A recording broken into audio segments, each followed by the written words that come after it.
it's. I guess I need some help, and maybe I need help from Warren, the safety director. I may need help from John as chairperson of that committee, or from the chief, but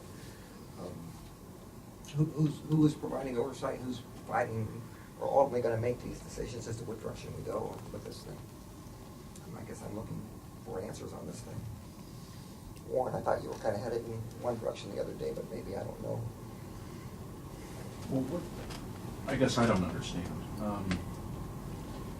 The direction I'm heading is the direction that I informed the Police Chiefs Association that I'm heading. I acknowledged, we had communication issues. We had a significant personnel problem that resulted in part of the backlog.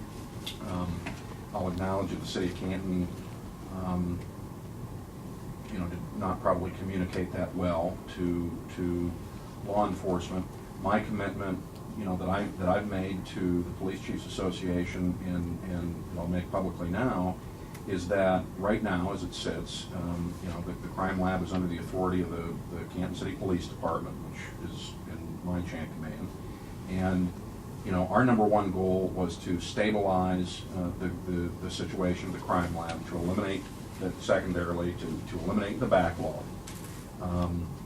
My impression was that again, at our last meeting, that BCI, that we'd be talking with BCI to eliminate that backlog. Now, I'm just learning here for this first time that we applied for this grant, and we'll chat about that. But The grant is something that we have done for the past 3 consecutive years, so it was made available. And so in that regard, and that was my fault. I should have brought you up to speed on what was available. I just didn't see the point of throwing it away. Maybe I should have just let it go and let them return that money. But we couldn't have gotten the application or dealt with, in our current situation, maintaining that grant. But certainly what I've assured the Police Chiefs Association, I'll assure SCOG now, is that while it's under Canton's authority, that our number one goal is to stabilize it, to get the two sections perform well, or make sure that those are, in terms of the DNA backlog, and the number one priority was to eliminate that backlog, however we need to do that. And my intention was to communicate and negotiate with BCI for that. Now, if there are alternative sources, that's fine. And then a long-term solution, naturally is going to depend on, I think, the entire county and the other local subdivisions and Stark County's law enforcement community decide, which the chiefs have, passed a resolution that they supported. But, in the end, we need to find a funding mechanism and a long-term solution to it. Based on the local government funding formula, it looks like we, would need an extra $300,000 to $400,000 to operate, the crime lab and retain the DNA section. It's true, it would take, probably a significant period of time and training to,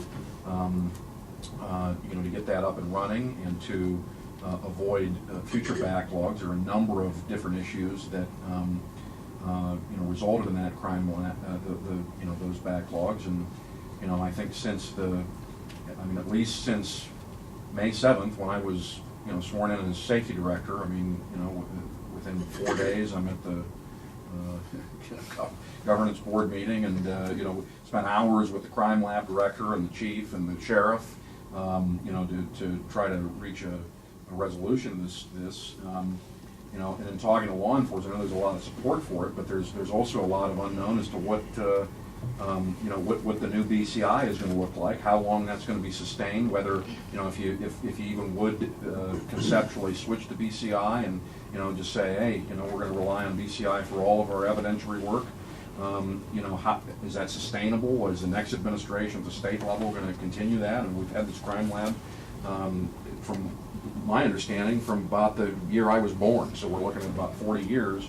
And it sounds like to me that the Stark County law enforcement community wants to keep it.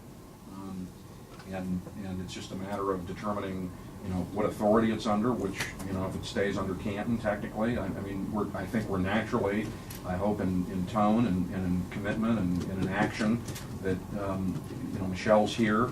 I expect her to be at every SCOG meeting, so, and because you fund it. Stark County funds the thing, and Canton funds a third.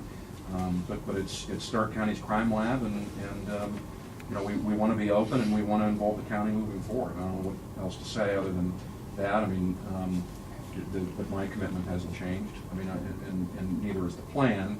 And, you know, I'll discuss it with Michelle. I'm not going to, you know, over a matter of a couple of days. I understand you was urgent, you wanted to try to go after the money, and otherwise it was an opportunity to let go.